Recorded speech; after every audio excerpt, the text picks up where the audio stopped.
তোমরা যারা ফেসবুকে পোস্টার প্রেজেন্টেশন করতে চাও আমাদের গ্রুপে জয়েন করতে পারো।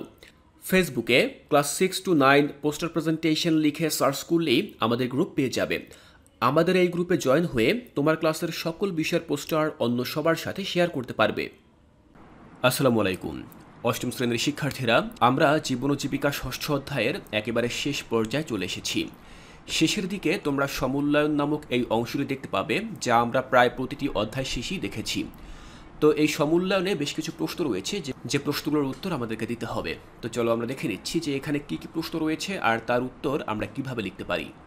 শিক্ষার্থীরা খেয়াল করো, আমাদের প্রথম প্রশ্ন হচ্ছে ক, কোনো একটি কাজের জন্য কর্মপরিকল্পনা করা হলে তা থেকে আমরা কি কি দিক নির্দেশনা পেতে পারি। তো এই প্রশ্নের উত্তর আমাদেরকে লিখতে হবে। তো আমি লিখেছি, দেখো, প্রথমত লক্ষ্য নির্ধারণ। কর্মপরিকল্পনা স্পষ্ট ও পরিমাপযোগ্য লক্ষ্য নির্ধারণ করতে সাহায্য করে। এরপরে পদক্ষেপ নির্ধারণ। কর্মপরিকল্পনা লক্ষ্য অর্জনে পদক্ষেপ নির্ধারণে সাহায্য করে। এরপরে সময়সীমা নির্ধারণ। কর্মপরিকল্পনা প্রতিটি পদক্ষেপের জন্য সময়সীমা নির্ধারণে সাহায্য করে। এরপর রয়েছে সম্পদ বরাদ্দ। কর্মপরিকল্পনা লক্ষ্য অর্জনে প্রয়োজনীয় সম্পদ বরাদ্দে সাহায্য করে। এরপরে রয়েছে অগ্রগতি পর্যবেক্ষণ। কর্মপরিকল্পনা অগ্রগতি পর্যবেক্ষণ ও মূল্যায়নে সাহায্য করে। এরপরে রয়েছে প্রয়োজনে সংশোধন। কর্মপরিকল্পনা প্রয়োজনে সংশোধন ও উন্নত করার সুযোগ দেয়।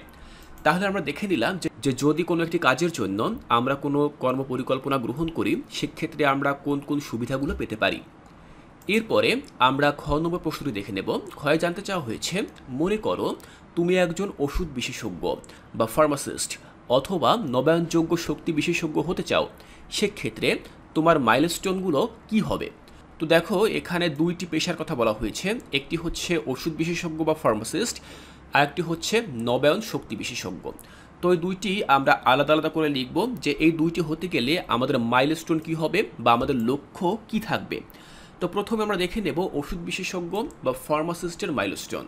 তো আমরা যদি এটি হতে চাই, সেক্ষেত্রে মাধ্যমিক স্তরে বিজ্ঞান বিভাগে ভালো ফলাফল অর্জন, ফার্মাসিতে ভর্তি হওয়া, ফার্মেসি ডিগ্রি সম্পন্ন করা, ফার্মেসি কাউন্সিলে নিবন্ধন করা, প্রয়োজনে উচ্চতর ডিগ্রি অর্জন, কাজের অভিজ্ঞতা অর্জন এবং নিজের পেশায় দক্ষতা বৃদ্ধি। তো আমি যদি একজন ওষুধ বিশেষজ্ঞ বা ফার্মাসিস্ট হতে চাই, সেক্ষেত্রে আমাকে কিন্তু এই সকল লক্ষ্যগুলো অর্জন করতে হবে। তো এরপরে আমরা দেখে নেব, যদি আমরা নবায়নযোগ্য শক্তি বিশেষজ্ঞ হতে চাই, সেক্ষেত্রে আমাদের মাইলস্টোন কি হতে পারে।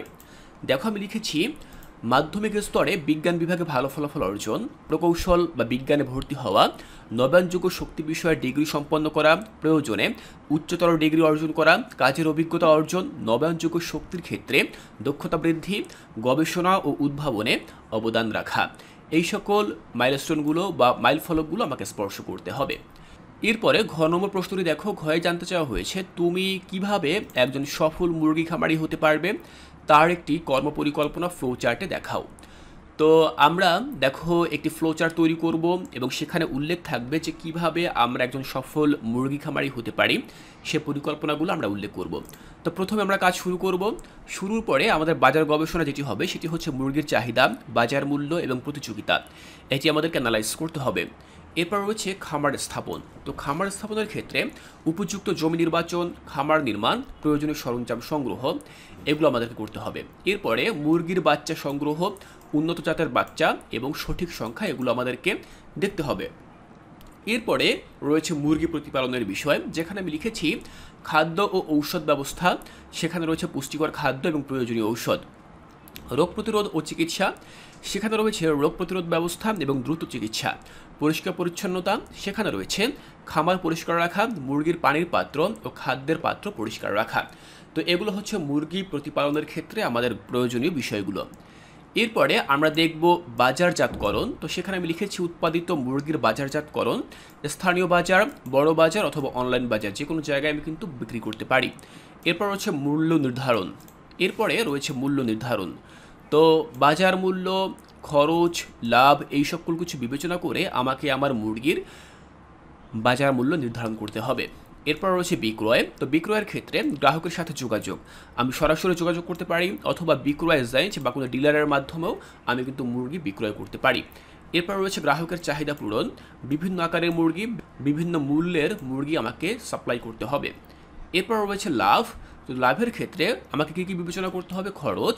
তো সেক্ষেত্রে খাদ্য, ঔষধ, কর্মচারী এবং অন্যান্য খরচগুলো আমাকে হিসাব করে দিতে হবে। তারপর হচ্ছে আয়, মুরগি বিক্রয়, ডিমের বিক্রয় এবং অন্যান্য এই সকল কিছু বিবেচনা করে আমাকে আয় খুঁজে বের করতে হবে। এরপরে দেখো মূল্যায়ন ও উন্নয়ন। এক্ষেত্রে নিয়মিত খামার পরিদর্শন, মুরগির স্বাস্থ্য এবং খামারের পরিবেশ এগুলো আমাকে পরিদর্শন করতে হবে। রেকর্ড রাখা, তো আমাকে কি কি রেকর্ড রাখতে হবে? খরচ, আয় এবং লাভ এগুলো রেকর্ড রাখতে হবে। এরপর রয়েছে প্রশিক্ষণ গ্রহণ। এক্ষেত্রে মুরগি পালন এবং ব্যবসা ব্যবস্থাপনা এই সকল বিষয়ে আমাকে প্রশিক্ষণ গ্রহণ করতে হবে। প্রযুক্তির ব্যবহারও আমাকে করতে হবে। সেক্ষেত্রে উন্নত খামার ব্যবস্থাপনা এবং বাজারজাতকরণ এই সকল ক্ষেত্রে আমাকে উন্নত প্রযুক্তির ব্যবহার করতে হবে এবং এভাবেই মূলত আমার এই কাজটি শেষ হয়ে যাবে। তাহলে তোমরা দেখলে তোমাদের মূল বইতে যে প্রশ্নগুলো ছিল ক, খ, গ এবং ঘ, এই 4টি প্রশ্নের উত্তর আমি তোমাদেরকে বুঝিয়ে দিয়েছি। আশা করছি এখান থেকে তোমাদের বুঝতে আর কোনো অসুবিধা নেই। এর পরবর্তী ক্লাসে আমরা চলে যাব আমাদের মূল বইয়ের পরবর্তী পৃষ্ঠায়। সেখানে আমরা আরও কিছু কাজ দেখব। এই কাজের সমাধান তোমরা কিভাবে করবে তা আমি এর পরবর্তী ক্লাসে তোমাদেরকে বুঝিয়ে দেব। তাই এর পরবর্তী ক্লাসটি দেখার আমন্ত্রণ জানিয়ে আজকের এই ক্লাসটি এখানেই শেষ করছি।